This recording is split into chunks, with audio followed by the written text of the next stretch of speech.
start being picked up more and more. Still plenty of time. 40 seconds on the clock for No Sorry, and the final pick fill in their draft. Potential offlaner is still open. They banned Centaurs and Bats and Vipers so that the Slardar could go through, and Slardar's a pretty good pick here against the Tiny, first of all. And I think this really enables the Ember Spirit here. This is a lot of buffs. Ember is getting the Coddle for the cooldown reduction and the extra mana, Slardar for the extra damage and the visibility, and Ember can have a much more freer game. But Rari is going to give up the tempo control and bring out the Bloodseeker. I have to say, I didn't really like this that much. I guess it's mostly to secure yourself a fast Roche. When you're a Radiant side, you know, the Dark side is on the bottom part of the map, and you just run into the Roche from your triangle, kill it fast enough. We've seen so many teams come to the Roche when it's like 30% HP and then be able to turn around the fight. Now with the Slardar it might not be as easy, but when Slardar is not the last pick, you can get a hero with a billion armor like the Seeker in your face, and then suddenly your laning phase isn't that great. You're not a mana hungry hero, so you know you don't get much from the Keeper, and it's okay, he's gonna be laning with the Marcy. Okay, that makes it a little bit more understandable, but I'd rather that No Sorry were like laning the Keeper with something like a Sand King, a mana hungry hero that benefits from the lane being pushed out, and Marcy then helping the Juggernaut get kills, because the Keeper is just gonna push out the lane, and then the Jugger doesn't have that much kill potential. So not the biggest fan of the last pick of No Sorry for sure. See what they can work out with this. At least it goes well with the Marcy, so that they have this triple stun combo as well, because they have the Slithering Crush, the Bash, and the Dispose, plus the Slow. And of course, Lifesteal that can... After, like, once you hit level 6 and that minus armor provides you with that extra damage, the Lifesteal is going to be pretty nice that this... Marcy will provide for Sidekick. Of course, the Slow, which can always go up to 60%, which is nice. But the triple stun, I think that's something that they want to play around with. We have seen No Sorry play an aggro tri-lane before. So let's see, after this smoke, how do they set themselves up? Overall, I'm liking the potential for No Sorry's aggression in this game. Constant poke, and then these fast heroes that can actually commit and kill a hero. You also have a pretty solid way to outpush.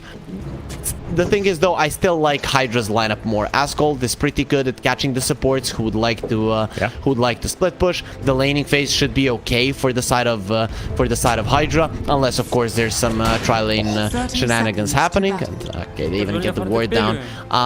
And on the other hand, Hydra also have really solid heroes to push out the waves. Mars, Tiny, Rubik, the Winter Wyvern. So I don't see No Sorry getting a lot of like map control just out of Coddles using the Illuminate to split push or push out the lanes. So overall, I think Hydra have all the tools in this game to deal with No Sorry. It just comes down to it: are you gonna get surprised with the constant poke? Volvo is already gonna take damage from the Juggernaut, as Dream will take him down to less than 150 HP. Mars will not get the chance to respond to this. Bounty runes, all 4 of them for No Sorry. That's a plain 0 for Hydra to start things off with. And Koval and ICQ have 2 tangos without any gold from the bounties. So that's a problem. That's really a big problem. And it's not like you don't have heroes to contest the runes. I mean, Bloodrite, Winter Wyvern, Rubik, even Mars, and even the Tiny, all of these heroes are very good level 1. So I feel like it's something that should not have happened. Also, like, look at the way that they set these lanes up as well. Yon, the post 4 from No Sorry, will be playing the safe lane support, while Black Archangel is going to be in the top lane with the Coddle. So they also have the support flexibility, which is something that I really like to see. Because you're like, but they're both supports, right? But at the same time, they're not exactly the same type of support role. So you have 2 players in this team, who are capable of switching things up. And some teams, even in Division 1, might do this, but we more see it in the form of demoting a hero from a core position to a support position if we feel like this Sand King could do more as a 4 with just Burrow Strike, but we might need the support that we have as a +4 to really shine up and bring us the early damage, so let him get like mid XP or something like that, and, you know, things like these. Getting too long here with my tangent. The thing that I like is that they have this capability to flex positions and already doing a lot of damage onto this Rubik, and that might just be a no! Denied! 20 HP is going to be enough for Koval to get out. You started talking about the supports and them changing the positions in this game. Whoever plays the Coddle is going to be getting more farm, there's just no doubt about it. And I understand that you don't want to Coddle on the bottom lane because he doesn't bring anything to the jug. He doesn't really give, yeah. And the Slardar is going to suffer on the top lane a little bit, so you know, you do want to be able to push out lane. And speaking about suffering... And suffering, Hydra will be the one to take the first blood. They have to kill the Rubik, but they're able to finish off last hero. Able to take it. Ari got the blood right. And we have the slows from the Splinter Blast and from the burn. Bottom. Spin, used onto the Mars as well. Marcy on top of the Mars. And spear from the tower, and that looks like Yon's about to go down. A lot of healing coming through. Not gonna be enough. Mars will live, Marcy will not. Yep, just one letter. That's what, or one sound is gonna be what keeps one of these heroes alive. Though Marcy, she needed like 1 more second for a dispose. If he had gotten the dispose of, the damage would have been enough to kill the Mars, and he does go down in the end. That is quite unfortunate. This bottom lane, No Sorry should be winning. That's why they're going overly aggressive. Usually you wait for the Juggernaut to get level 3.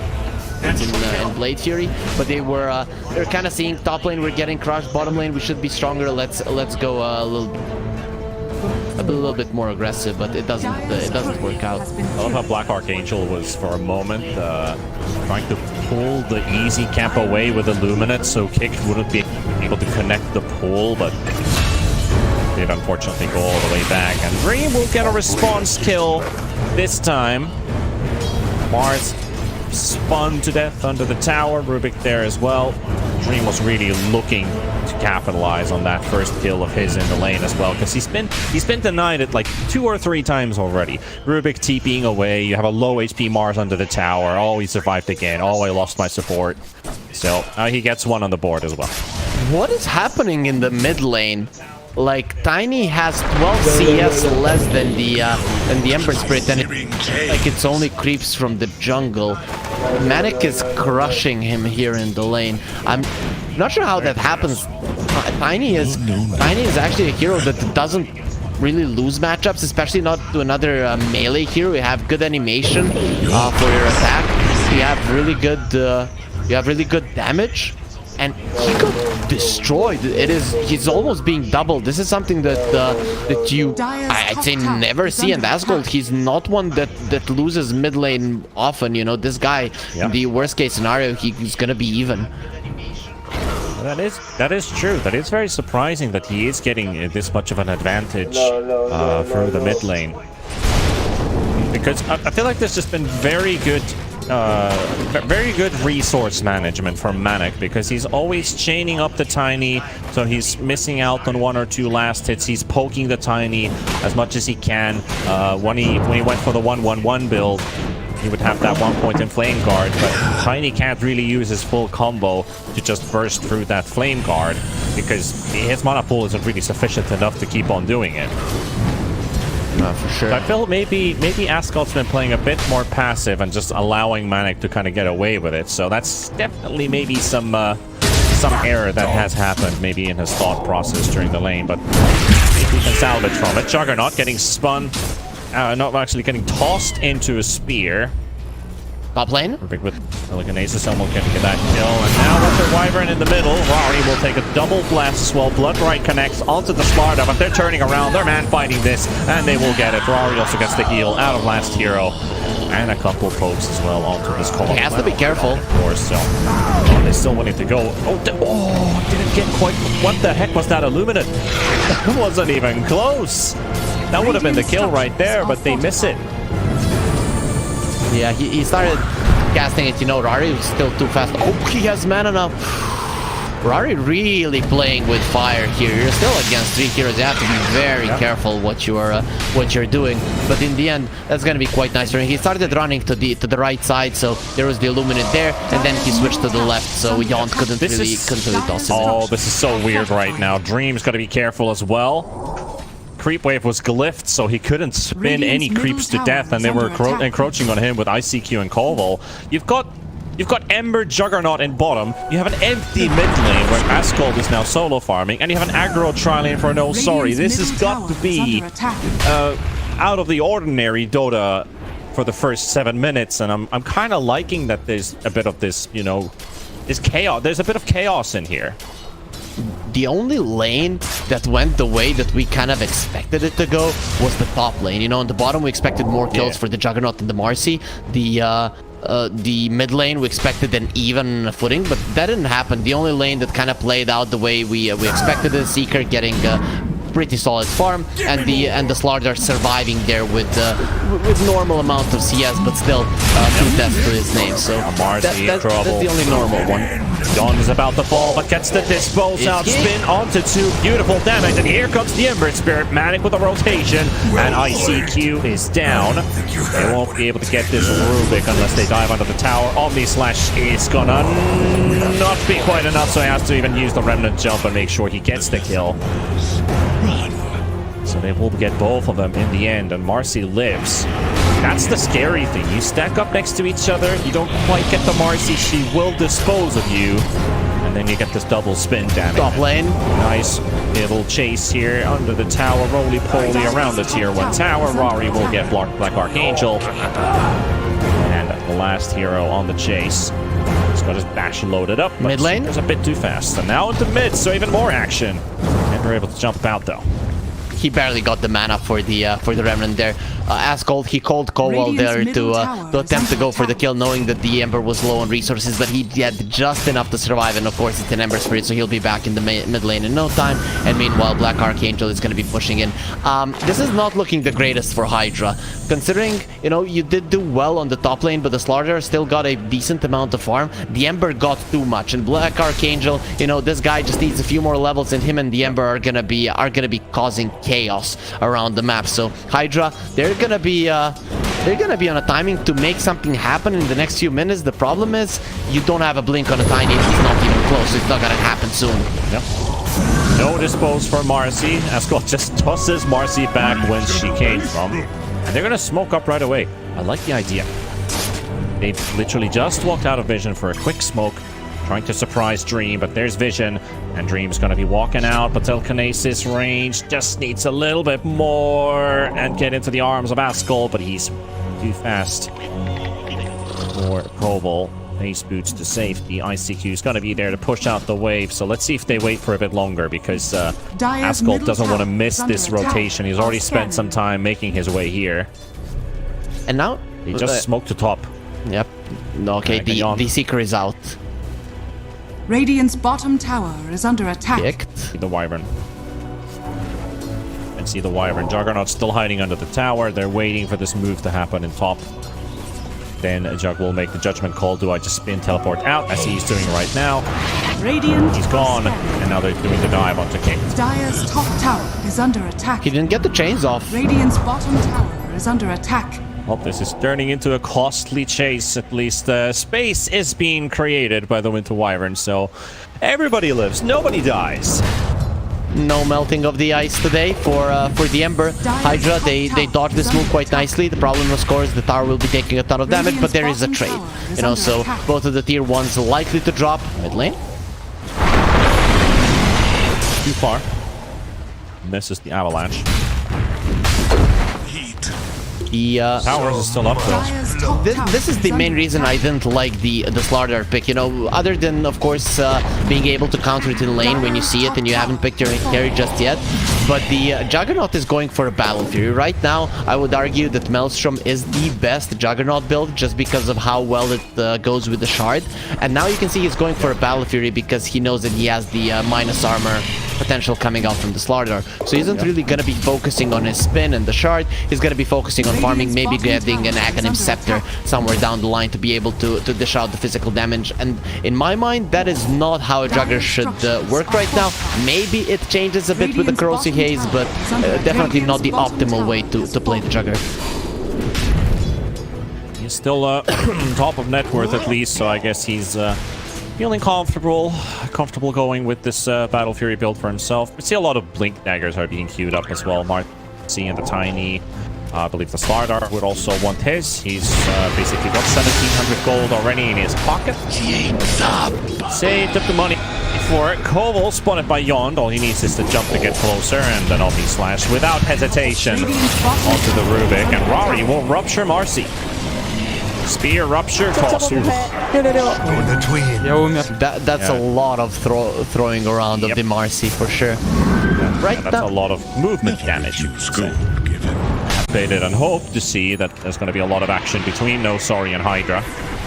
Kicked, getting pushed back to the high ground, but he still had his Arctic Burn up, able to fly back to the low ground and to the safety of the tower.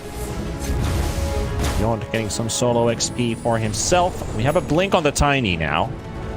And Koval's got a smoke ready, so I'm pretty sure they're going to go. Who do they go at, or who they go on? The question is, can they kill the Ember during the Flame Guard? They definitely cannot. So they have to find an opening. Black Archangel is actually a really good target to start things off. That's a good go, yeah, for sure.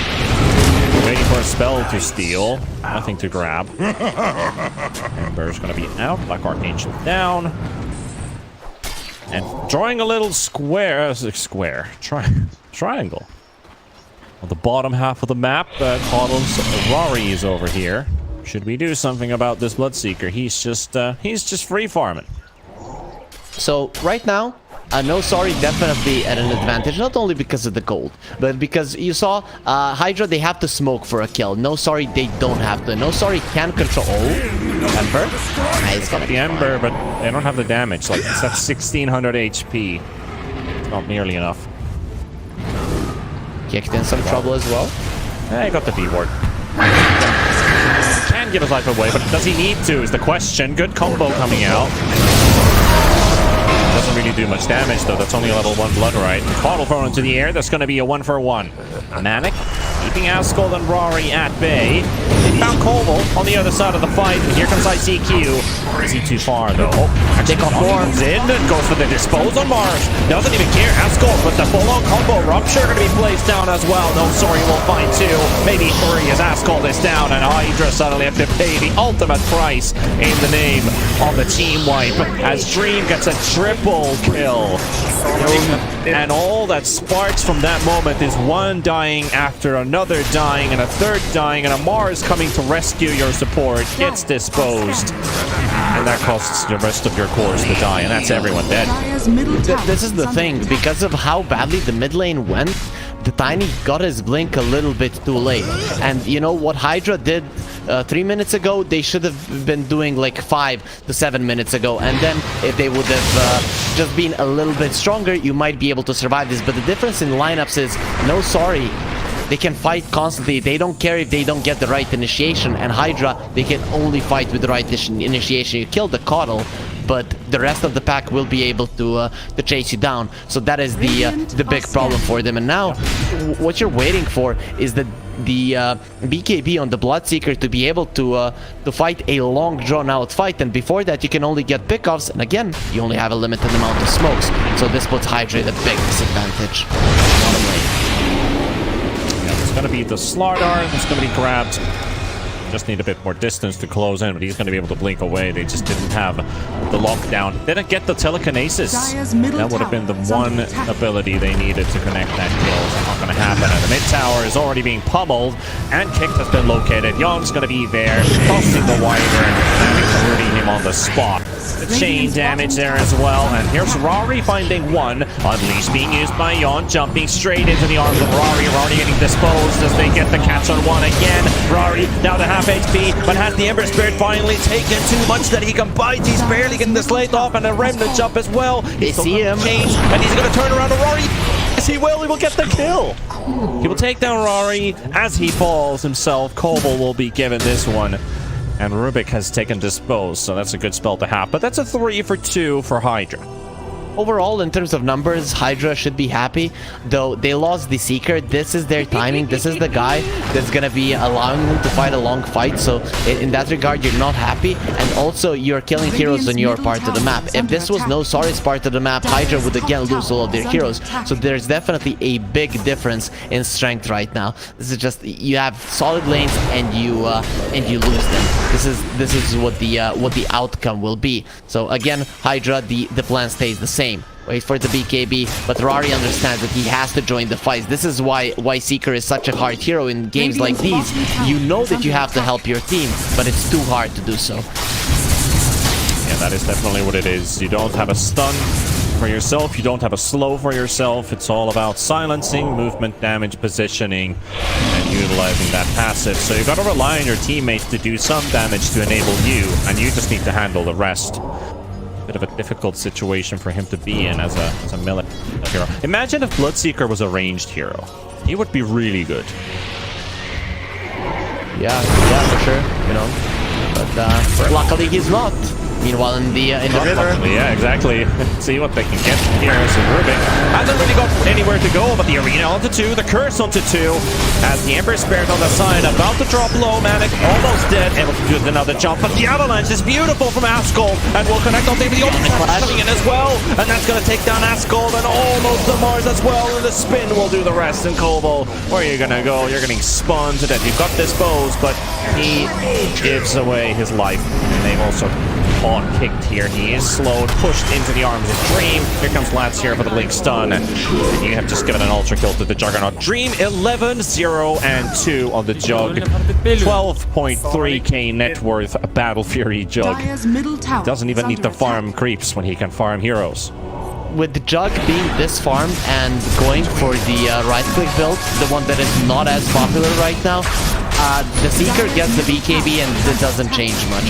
The way that Hydra need to go back into this game is not timing, it's nothing like that. You need a good curse, and you need to, if you are losing the fight, you need to lose it on the enemy part of the map. It's a problem, you lost in the river, so now the Roche goes away, and it's always going to be the case when playing against the lineup that can poke, and then go in. I think the timing for Hydra is gone. Now it's time for outplays. You have the Tiny, you have the Winter Wyvern, and also you have the Mars. So you have some ways to move your opponents, to pin them against each other.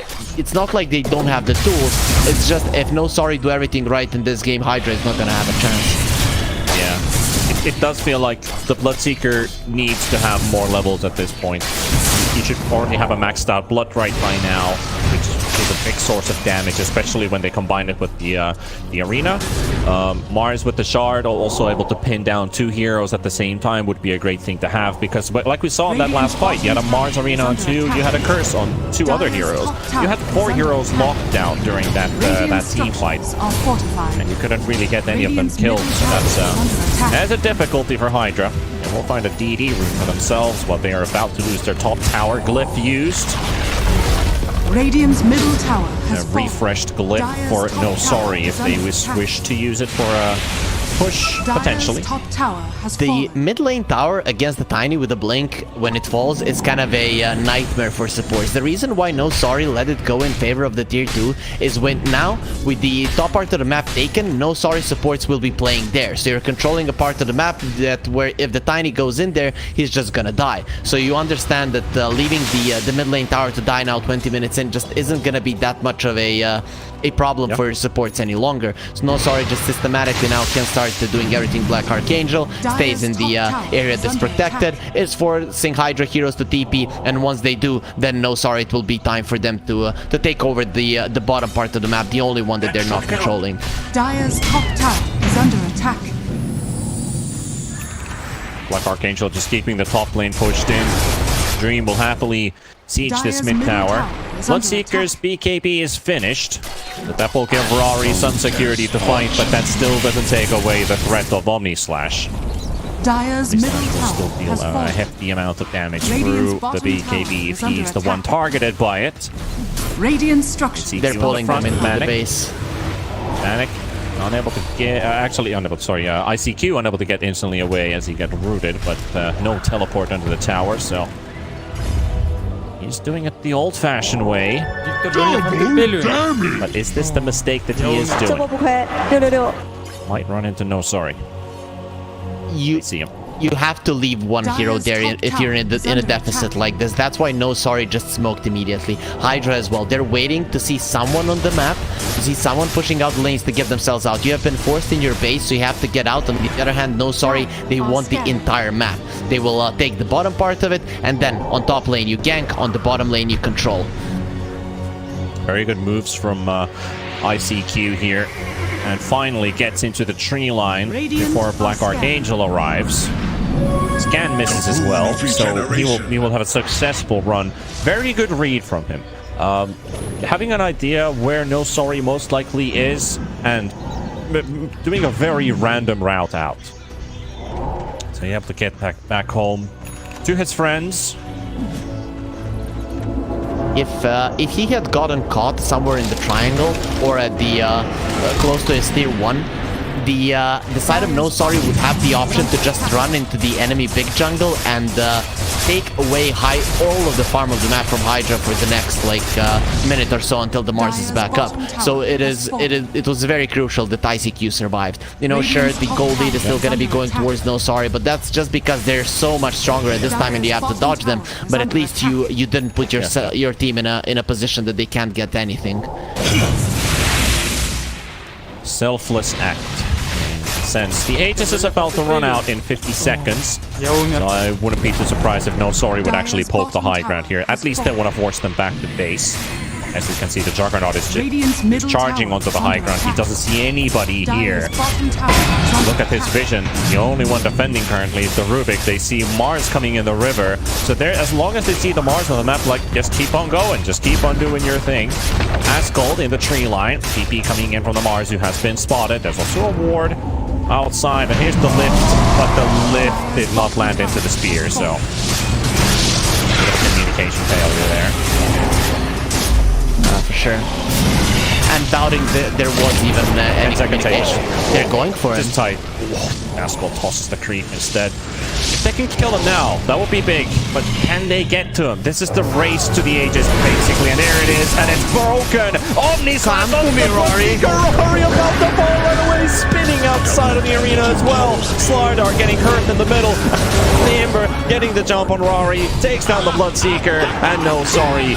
They have the advantage. Two-man stun from the Slardar on the Rubik and the Winter Wyvern, and chasing Koval towards his death. He is broken inside the base as that Corrosive Haze removes all of the armor off of that Rubik, and Manic with the DD rune hacking over Asgold. Asgold's got enough much to do here. Spear lands onto the Slardar. York coming in with the Dispose, moving the Mars all the way to the back, and Dream will finish off Asgold while the rest clear out the Mars out of the way, and GG has been called. No sorry. Domination. Beautiful performance from start to finish. You could argue that after the laning stage, the job wasn't that hard for them. But you know, from our perspective, you can always say, okay, they should be doing this, and this because we have all the info. But still, you aren't really sure if that's the right move. Still, in this game, they knew exactly. Okay, guys, we did well in the laning phase. Now, what do? We followed the Ember with the